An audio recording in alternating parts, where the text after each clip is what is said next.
thăm khám ở những bằng di động. Bằng cách là chúng ta hãy tham gia hệ thống survey bằng cách là chúng ta quét mã QR code có ngay trên màn hình, hoặc là truy cập vào đường link mà Khánh có để trên chatbox, giúp Khánh là sẽ trả lời một vài câu hỏi thôi. Sau đó chúng ta sẽ có thể là cùng tham gia chương trình này với cơ hội trúng thưởng rất là cao.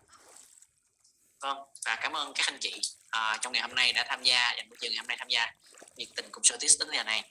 Thì để tiếp tục chương trình, Khánh xin phép tiếp tục cái phần trình bày thứ hai của cô về cái chủ đề ngày hôm nay, những virus mới xuất hiện ở trên chó. Và mọi người lưu ý giúp Khánh nhé, chương trình mini game này chúng ta sẽ đóng vào 3 giờ 45, khoảng chừng nửa tiếng nữa, cho nên là chúng ta hãy cố gắng là nếu như anh chị nào còn chưa điền những cái bản survey này để tham gia vòng may mắn của công ty Jotis thì hãy tham gia liền ngay bây giờ nhé. Xin cảm ơn các anh chị rất là nhiều. Okay, it's your turn now, Mr. Bon. Okay, thank you very much. So we will go to the second section of a new virus. Okay, could you see my share slide? Yes, okay. Now, for the second novel virus in dog is canine virus, or CBOV in short. This virus belongs to family Parvoviridae, genus virus, and it is a small, non-enveloped linear single-strand DNA virus. Bây giờ chúng ta sẽ cùng tìm hiểu về tác nhân virus mới thứ hai ở chó là Boca virus.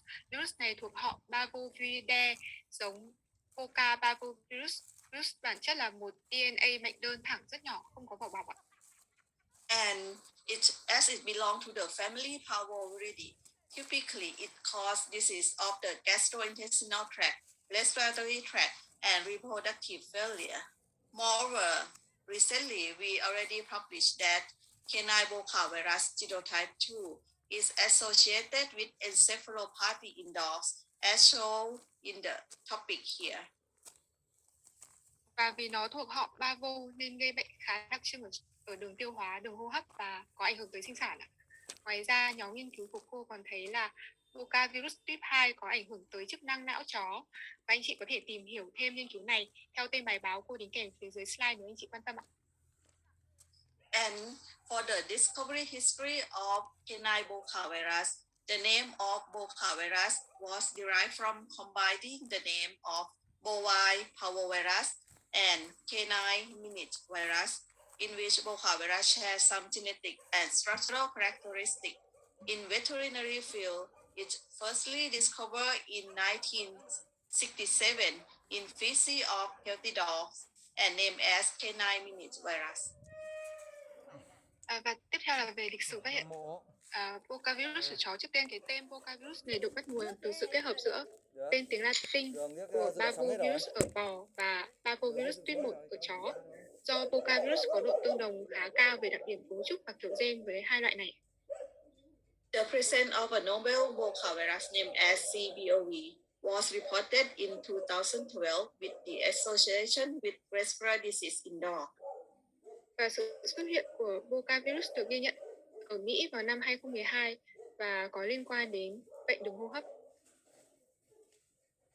For the epidemiological study by PCR, they reported many evidence of detected canine Boca virus worldwide. Currently, there are 3 genotypes named as genotype 1, 2, 3 based on genetic analysis. Và tiếp theo là một số thông tin về dịch tễ bệnh. Sau phát hiện đó thì có nhiều nghiên cứu cũng ghi nhận thấy sự xuất hiện của Sarcovirus trên chó trên toàn thế giới. Dựa vào di truyền thì Boca virus được chia làm 3 tuyếp, lần lượt từ 1 đến 3. For example, in 2012 in Hong Kong, researchers investigated the presence of canine Boca virus in asymptomatic stray dogs by collecting urine, nasal swab, feces, and blood. All samples show positive results with the highest prevalence in urine, accounted for 6.3%. Đầu tiên, nghiên cứu ở Hồng Kông vào năm 2012 qua điều tra dịch tễ đã phát hiện thấy sự xuất hiện của Boca virus trong mẫu nước tiểu, mẫu dịch mũi, phân và máu ở những con chó hoang mà không có triệu chứng bệnh. Tỷ lệ tìm thấy cao nhất là ở mẫu nước tiểu với 6,3%. In Korea, during 2013 to 2014, they detected canine buccal virus from necropsy dog with respiratory and gastrointestinal signs and found nearly 10% positivity from intestine and lung. Và một nghiên cứu khác ở Hàn Quốc thì thấy phát hiện Boca virus trong mẫu ruột và phổi trong quá trình mổ khám nhiều chó có biểu hiện triệu chứng đường ruột và đường hô hấp, tỷ lệ mắc là 10%. Also in China, different two time periods. The researcher investigated in a symptomatic shelter cat and diarrhea dog.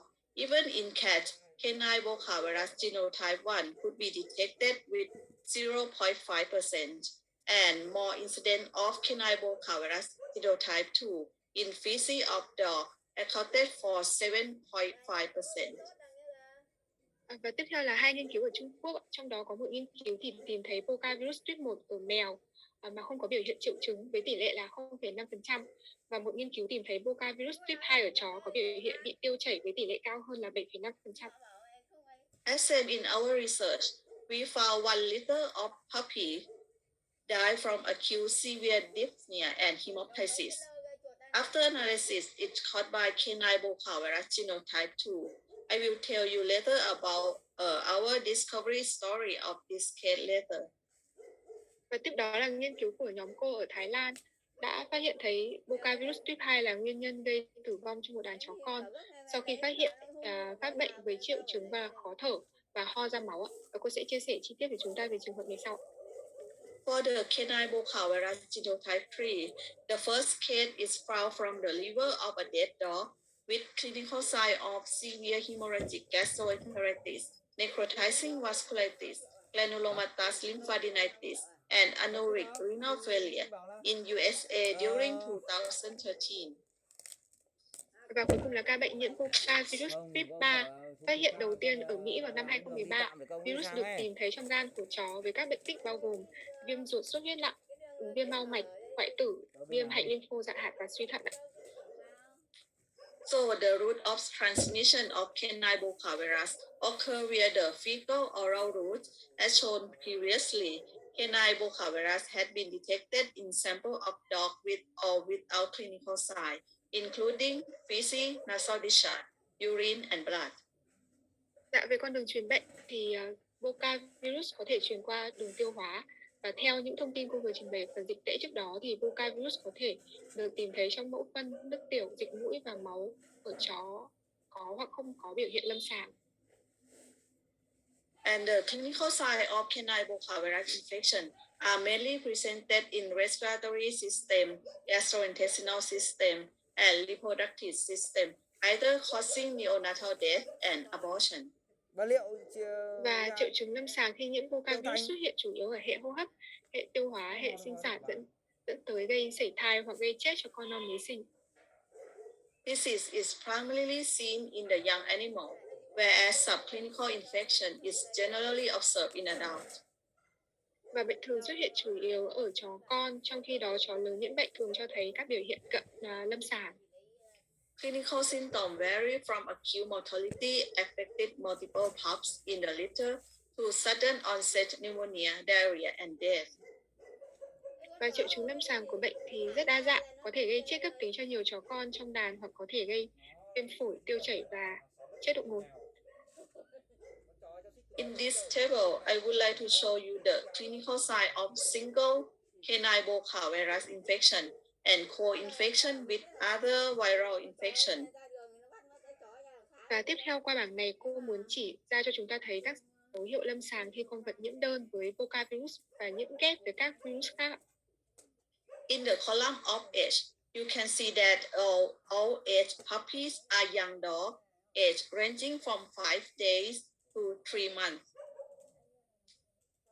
Ở cột thứ hai là cột về độ tuổi. Cả 8 chó con ở đây đều còn khá nhỏ, nằm trong khoảng từ 5 ngày cho đến 3 tháng tuổi. And mostly clinical signs present in both respiratory system and gastrointestinal system. Và hầu hết các dấu hiệu lâm sàng đều xuất hiện ở hệ hô hấp và hệ tiêu hóa, ví dụ như là ho, chảy nước mũi, tiêu chảy và nôn. And also the mixed infection with other virus. canine parvovirus, canine coronavirus, canine adenovirus, and canine herpesvirus were also reported. Và virus nhiễm ghép với Boca virus thì bao gồm virus Parvo, herpes và corona. Okay, for the diagnosis of this new virus, how can we diagnose? Our methods are similar to those I have talked previously in canine circovirus, starting from clinical signs which are non-specific, molecular assay for example, PCR, pathological findings, in situ hybridization, and transmission electron microscopy. Và phương pháp để chẩn đoán bệnh do Boca virus gây ra thì cũng khá là giống với những phương pháp mà cô đã trình bày trước đó khi áp dụng với Circovirus. Bắt đầu từ việc dựa vào triệu chứng như thường là không đặc hiệu. Tiếp theo là sử dụng phương pháp sinh học PCR hoặc là dựa vào bệnh lý học sử dụng kỹ thuật lai tế bào hoặc quan sát bằng kính hiển vi điện tử. So the next section, I would draw your attention to our first discovery of canine Boca virus indoor in Thailand with respiratory symptoms. However, the main lesion was presented in intestine. Và phần tiếp theo cô sẽ chia sẻ với anh chị về nghiên cứu phát hiện ra Boca virus ở chó với biểu hiện viêm đường hô hấp tại Thái Lan, nhưng nguyên nhân chính sau đó lại tìm thấy ở ruột ạ. Okay, this is our case. We already published this case of canine Boca virus infection in dogs in 2018. Starting from, we received 3 carcasses of well-cocky puppies from the same litter. They were 7 days old from the same litter, and this litter composed of totally 6 puppies. All 3 pups that you see on the slide were found dead at the same day. All of them show signs of bloody nasal discharge or hemoptysis presented on their nose. Và đây là nghiên cứu được công bố vào năm 2018 ạ. Nhóm nghiên cứu của cô được nhận được 3 xác chó con giống corgi 7 ngày tuổi cùng một đàn. Tổng đàn là có 6 chó và cả 3 cá thể này đều chết vào cùng một ngày. Tất cả đều cho biểu hiện xuất huyết, ho ra máu và dịch lẫn máu xuất hiện xung quanh mũi. Okay. After open the body, the main lesion was located at lung, showing severe acute diffuse pneumonia. As you can see that they are very red of the lung, and there are no remarkable lesion in other organs, including intestine. Và sau khi mổ khám, cô thấy bệnh tích đại thể chủ yếu là ở phổi, viêm phổi cấp tính lan rộng với hiện tượng bị gan hóa. Trong khi đó, các cơ quan khác bao gồm ruột thì không thấy có tổn thương nghiêm trọng. And when we look at the microscopic findings, lungs show severe acute diffuse necrotizing and suppurative pneumonia. Và bệnh tích vi thể cho thấy là phổi có biểu hiện viêm cấp tính, viêm hoại tử nặng và lan rộng. Why in intestine? This is the section of intestine. Even there are no gross lesion, there are something presented in slide. Intestine of puppy review moderate segmental necrotizing enteritis with catarrhal content. I will show you later in a higher magnification. Và trong khi đó ở ruột tuy không thấy bệnh tích đại thể, nhưng khi kiểm tra vi thể thì cô thấy ruột có biểu hiện bị viêm phòng hoại tử theo từng đoạn. Okay, so with the higher magnification of intestine, you can see the eosinophilic intranuclear inclusion bodies as indicated with red arrow here. I remind you again that there is no gross lesion of intestine, but the inclusion body that presented here indicating the viral pathogen. Và với độ phóng đại lớn hơn thì cô muốn chỉ cho anh chị thấy là có sự xuất hiện của thể vùi phát màu đỏ nằm bên trong nhân của tế bào ruột ở phần đầu mũi tên ạ. Ở đây tuy không thấy bệnh tích đại thể ở ruột, nhưng thấy xuất hiện thể vùi thì chứng tỏ là tác nhân gây bệnh là virus và đang nằm ở trong tế bào ruột. So after pathological study, we make a differential diagnosis for neonatal viral infection. The possible cause could be canine herpesvirus infection, canine parvovirus infection, canine distemper, and canine adenovirus infection with a secondary bacterial infection in the lung. Và sau khi kiểm tra bệnh tích, nhóm cô tiến hành thực hiện chẩn đoán phân biệt cho một số tác nhân virus khác gây bệnh phổ biến ở động vật non mới sinh bao gồm virus gây bệnh herpes, bệnh parvo, bệnh care, bệnh viêm khí phế quản truyền nhiễm, và cô cũng kiểm tra luôn một số vi khuẩn gây nhiễm trùng thứ khác có thể xuất hiện trong trường hợp này ạ. And to verify the cause of the disease, we have conducted many methods, including bacterial culture from the lung. It turned out that Aromanat, Hydrophila, and Klebsiella were found. Và cô đã sử dụng nhiều phương pháp chẩn đoán khác nhau để tìm ra nguyên nhân bệnh, bắt đầu từ việc nuôi cấy vi khuẩn từ mẫu phổi. Và cô phát hiện thấy có xuất hiện khuẩn Aeromonas và Klebsiella. Đây đều là hai trực khuẩn gram âm có thể tiết độc tố gây ra các bệnh viêm phổi, viêm não hoặc nhiễm trùng huyết ạ. Further study, we perform immunohistochemistry or IHSC. We use anti-canine parvovirus antibody on small intestine and lymph node section. And the results show that they were negative for canine parvovirus antibody.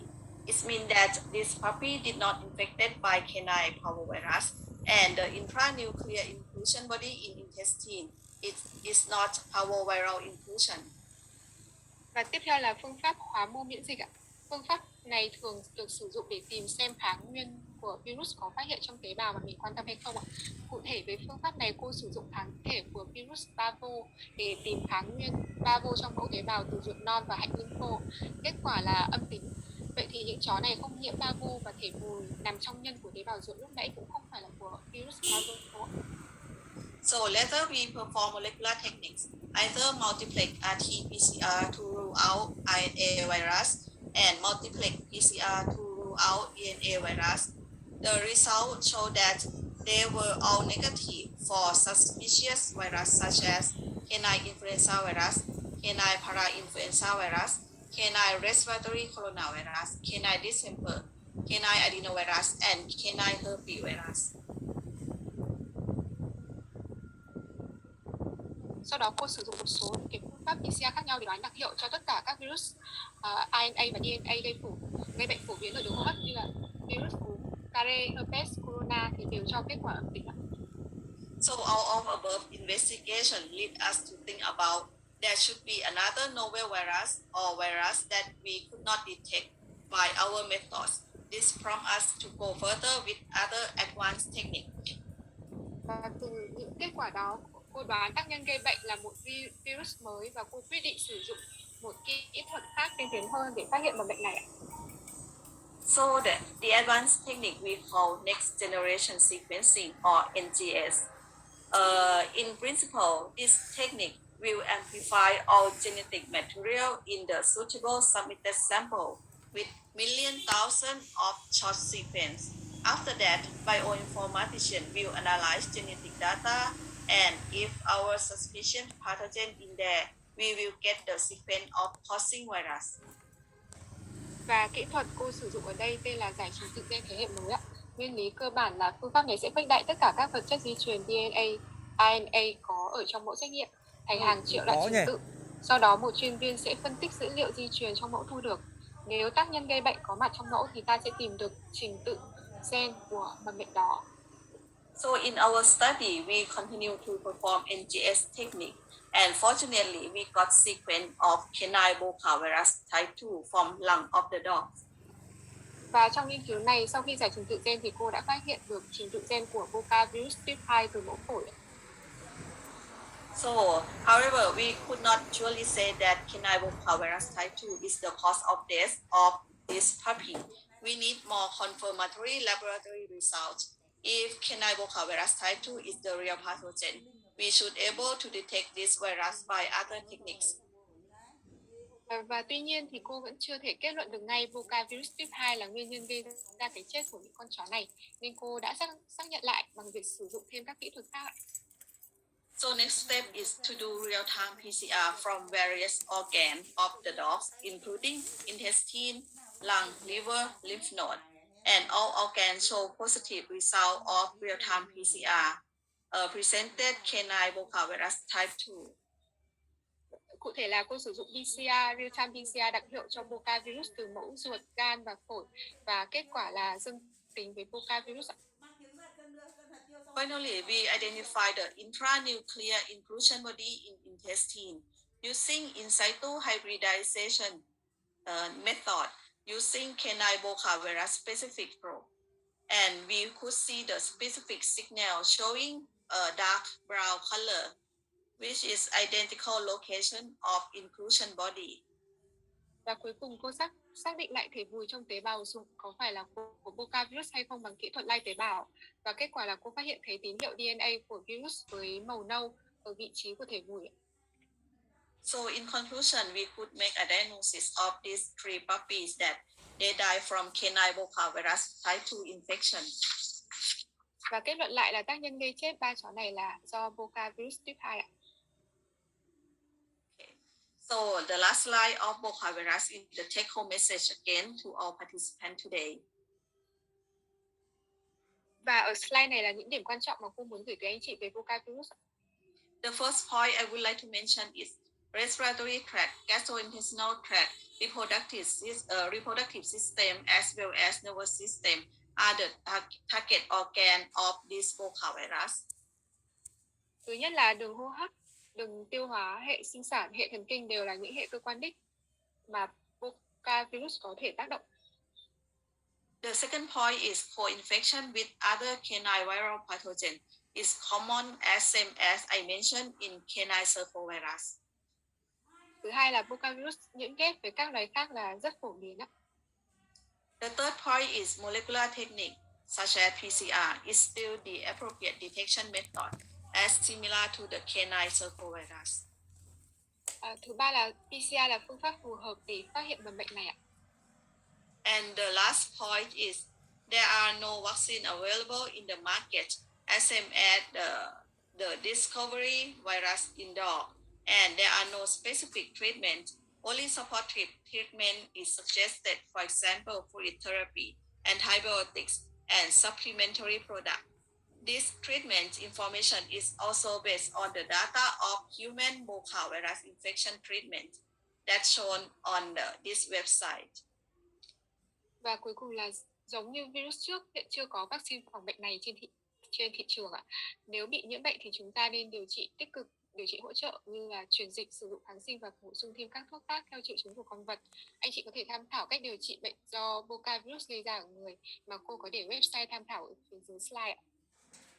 Yes, that I think I finished my sharing information about canine Boca virus.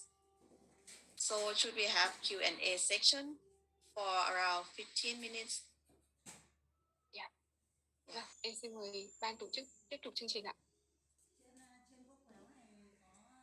Vâng, cảm ơn cô rất là nhiều. Cảm ơn chị Thơm về phần trình bày vừa rồi. Vâng, rất là nhiều thông tin thú vị mà chúng ta có thể tìm hiểu trong cái phần trình bày vừa rồi của cô, đúng không ạ? Vâng, và em cũng trước tiên là bước vào phần Q&A thì em cũng xin thông báo là cổng thông tin survey đang dần khép lại. Thì các anh chị nhỏ vẫn còn chưa hoàn tất cái vấn đề về survey thì có thể là giúp em là nhanh chóng mình hoàn tất cái survey đấy. Tại vì sau khi mà hoàn thành cái phần mà Q&A xong từ phía cô thì em sẽ chính thức là đóng lại cái cổng survey này mà chúng ta bắt đầu cái vòng quay mini game để mà tìm ra được là ai sẽ là người may mắn của ngày hôm nay nhé.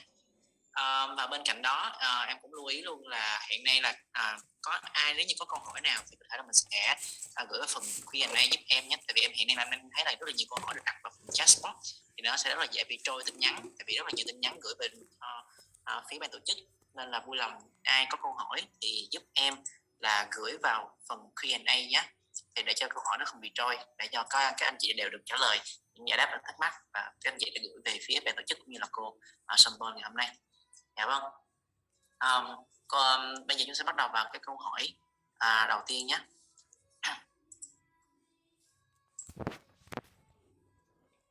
Câu hỏi đầu tiên như sau là liệu bệnh Boca virus này có gây ra những cái vấn đề suy giảm bạch cầu tương tự như parvovirus hay không? Vâng ạ. Một câu hỏi về chỉ tiêu sinh lý ạ. Dạ. Okay, so first question is, so this Boca virus can cause leukopenia in the infected dogs or not? It's like parvovirus did. Yes, of course. We have studied feline Boca virus in cats in one study from our team, and we find that those infected cats show remarkable leukopenia. Yes, and I think this is true for virus in family parvovirus that often cause leukopenia. Dạ vâng, đối với câu hỏi này cô trả lời là theo như một nghiên cứu từ nhóm của cô, khi mà cô áp dụng cô quan sát ở trên mèo bị nhiễm với Boca virus thì thấy là nó có hiện tượng là giảm bạch cầu, và cô cho rằng điều này cũng sẽ đúng đối với ở trên chó, cũng sẽ tương tự. Khi mà chó bị nhiễm Boca virus thì khả năng là nó cũng sẽ có cái hiện tượng này. Dạ vâng. Câu hỏi thứ hai dành cho quý anh chị khách hàng cũng như là cô là liệu Boca virus có bị nhiễm ở trên mèo hay không? Tại vì ở trên mèo cũng có một cái bệnh là FPV, cũng thuộc họ Parvoviridae. Yeah. So, Doctor, the next question is, do you think that Boca virus could infect cats? Yes. We already conduct one study. We perform PCR to detect feline Boca virus in feline polycythemia infected cats also, and we found the co-infected virus. Yes. Thanks, Doctor. So, đối với câu hỏi này thì cô trả lời là mèo cũng có khả năng nhiễm Boca virus, và đối với những con mèo nó bị nhiễm cái mầm bệnh Bavo ấy ạ, thì nó cũng thấy có hiện tượng là nhiễm ghép với cả Boca virus luôn. Dạ vâng. Cảm ơn chị Thơm và cô rất là nhiều. Trước tiên là trước khi bắt đầu những câu hỏi tiếp theo thì em xin lưu ý khách hàng rằng là em đang nhận được một vài câu hỏi nó không có liên quan đến chương trình, thì em xin phép là rất là cáo lỗi với các anh chị là mình sẽ tạm thời không có trả lời những câu hỏi mà nó không liên quan đến chủ đề ngày hôm nay và buổi ngày này nhé. Chúng ta sẽ cần phải tiết kiệm thời gian để mà cùng trò chuyện với cô Sonpon cũng như là có thêm những kiến thức từ cô, nên là những cái câu hỏi nào mà ví dụ như cái khách hàng hỏi về phía sản phẩm cũng như là những cái dịch vụ tư vấn từ phía Certis thì chị có thể là gửi về tổng đài trong cái email cuối chương trình này. Khánh sẽ gửi cho mọi người một cái email là Certis vietnamcontact.certis.com chúng ta sẽ gửi và thông tin qua cái email đấy tổng đài từ phía Certis để mà chúng ta nhận được sự giải đáp bên ngoài. Còn hôm nay chúng ta sẽ tập trung vào cái việc là sẽ tập trung trả lời những câu hỏi liên quan đến chương trình ngày hôm nay nhé. Em rất là cáo lỗi với mọi người ạ. Vâng. Một câu hỏi tiếp theo là một câu hỏi tương tự với cái Sarcovirus vừa rồi, là liệu cái bệnh Boca virus này nó có nghiêm trọng bằng Parvovirus hay không, và những triệu chứng điển hình của nó là gì ạ? So the next question is, compared to Parvovirus, do you think that Sarcovirus could be more severe or could be dangerous like Parvovirus, and the typical signs of the animals getting the infection? What is the clinical signs that you think? Do I understand correctly? You mean that when we compare between Boca virus and Sarcovirus, are there any specific clinical signs between these two viruses or not? Okay, so the first point, I just want to ask that among Boca virus, Sarcovirus, and Parvovirus, do you think which one is the most dangerous? Okay. Right now, I would say Parvovirus is the most dangerous one, and because the Sarcovirus and Boca virus, they are still need more study to investigate the true prevalence of these two viruses. Yes, I think Parvovirus is the most important one that we should pay attention. Dạ vâng ạ. Đầu tiên thì đối với Sarcovirus, Boca virus và Parvovirus thì theo cô là Parvovirus thì sẽ là mầm bệnh mà quan trọng nhất mà mình cần phải lưu ý. Còn những hai cái loài kia thì khá là mới và vẫn cần phải có những cái nghiên cứu khác về dịch tễ và nghiên cứu sâu hơn để tìm hiểu về cái khả năng gây bệnh của hai cái loài này. Và and Doctor, another point that I want to ask you is the clinical signs of the dogs with Boca virus infection. Do you know? because as it is as this virus in the power already, so you can see clinical sign of respiratory system like I show you the hemoptysis or pneumonia, and in the gastrointestinal system with diarrhea or vomiting, and in reproductive tract like abortion or neonatal death. So it's similar to the another parvovirus in another species. Yes. Yes, doctor. Với cái ý thứ hai thì là theo cô trả lời là khi mà nhiễm với cả Boca virus thì một số những cái triệu chứng mình có thể nhìn thấy điển hình ở đường tiêu hóa, đường hô hấp và hệ sinh sản. Cụ thể như là ở đường tiêu hóa thì mình có thể thấy nôn hoặc bị tiêu chảy, hoặc còn ở hệ hô hấp thì mình sẽ thấy nó sẽ ho ra máu, sốt huyết, hoặc là khó thở. Và đối với sinh sản thì sẽ thấy có khả năng là bị sảy thai hoặc là chết con non khi mới sinh. Dạ vâng. Xin hết. Một câu hỏi bao gồm cả Sarcovirus và cả Boca virus luôn, là theo cô thì chúng ta có thể khả năng là chẩn đoán bằng mắt thường, thì nhìn đàn chó có biết được rằng là bị mắc Boca hoặc là Sarcovirus không ạ? Doctor, so the next question is, can we detect the virus infection by observing the dogs? Can we diagnose that they got the infection, Boca virus infection, when we look at the dogs by naked eyes? Oh, I think it's hard to observe by naked eye. So I think we need at least PCR to confirm the pathogen. Yeah. Yeah. Well, but sorry, keep in mind that even in healthy dog, you probably might get DNA of virus also in healthy animal. Yes. Yeah. Please combine the result with the clinical sign. Yes, thanks doctor. Đối với câu hỏi này cô cho rằng là rất khó để có thể nhìn con vật bằng mắt thường để nhận biết được là nó bị nhiễm cái bệnh này, và mình vẫn cần phải có những cái phương pháp khác, sử dụng những cái phương pháp khác trong phòng thí nghiệm để chẩn đoán chính xác được là nó có phải là bị nhiễm virus này hay không ạ. Và kể cả ở trên chó khỏe thì vẫn có thể tìm thấy được cái mầm bệnh này, nên chúng ta vẫn cần kết hợp với các phương pháp phi lâm sàng để xác định được là nó bị nhiễm hay không ạ. Vâng, cảm ơn cô và chị Thơm rất là nhiều. Một câu hỏi nữa, em nghĩ là câu hỏi khá là hay, là hiện nay là cô cho hỏi thông tin về Boca virus ở Việt Nam, và cho em hỏi là tiên lượng khi mà biết con chó bị nhiễm virus này là như thế nào? So doctor, the next question is, firstly, they want to know, could you please share more information about Sarcovirus in Vietnam, if you know? Yeah. And the second point, yeah. Okay, you can answer the first point first. Yes, the Sarcovirus in Vietnam, right? I think until today there are also another publication reporting canine Sarcovirus in Vietnam. I'm sorry, Boca virus. Boca virus.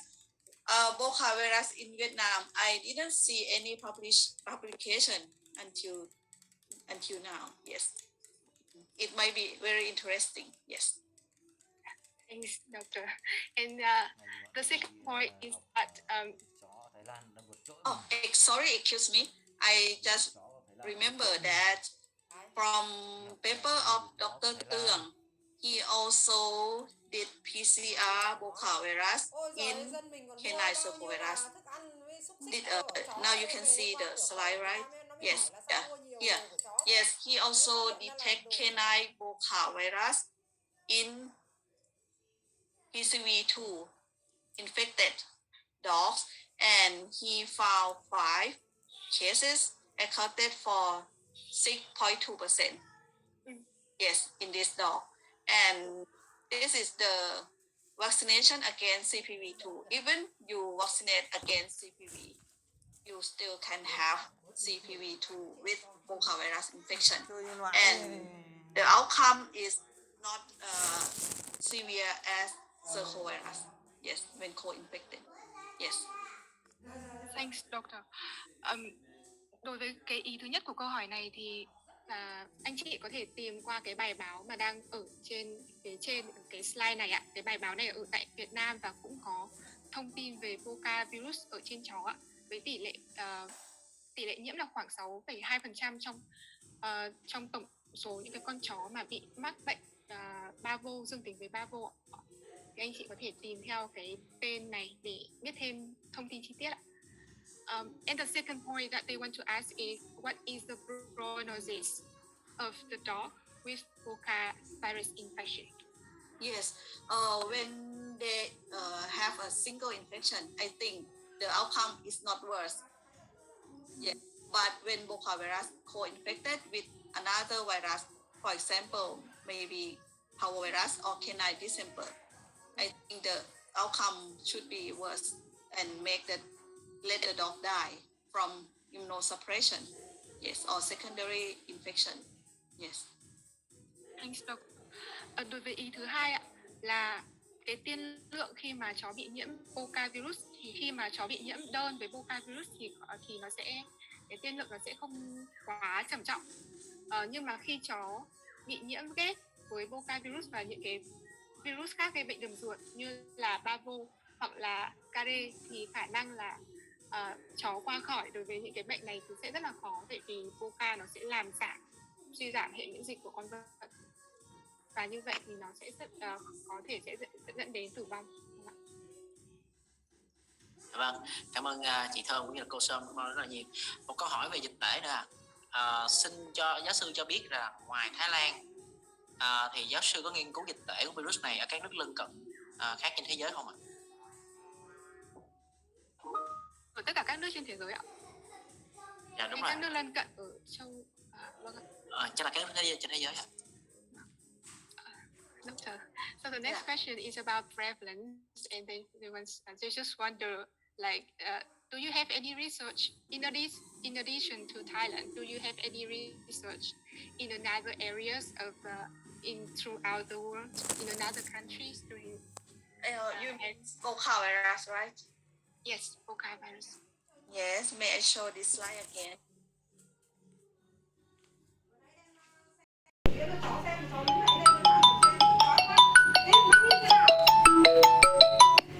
Alo. Ok rồi.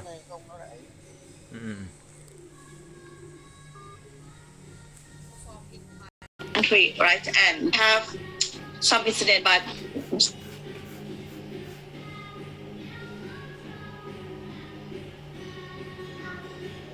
test. So maybe I reply you later, and would you contribute to your participant again? Yes, thanks, Doctor. Dạ vâng, đối với câu hỏi này thì cô sẽ cung cấp chi tiết thông tin cho anh chị sau những cái nghiên cứu của cô ạ. Dạ vâng. Cô vẫn đang nghiên cứu về cái này ạ. Dạ vâng. Vâng, cảm ơn rất là nhiều. Một câu hỏi nữa là chó mà bị nhiễm Boca virus thì có nên sử dụng phương pháp hỗ trợ đề kháng nào cho chó hay không? Và có cần lưu ý gì không ạ? Câu hỏi về điều trị. Dạ vâng ạ.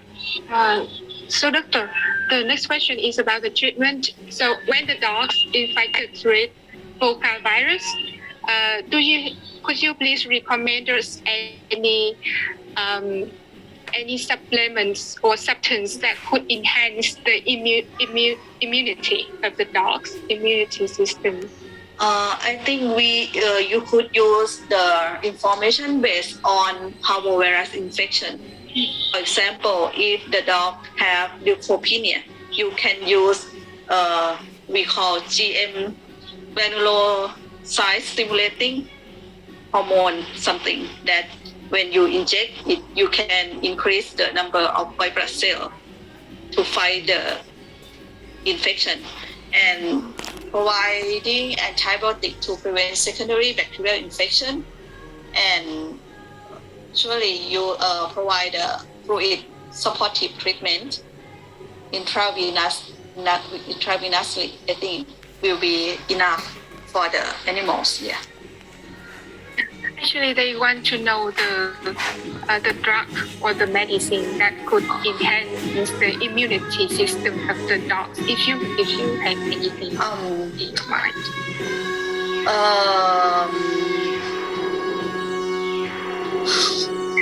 Sorry, I'm not the medical doctor now, but I could not say about the brand name or something like that. But if you have any kind of stimulant, it will be fine. Yes.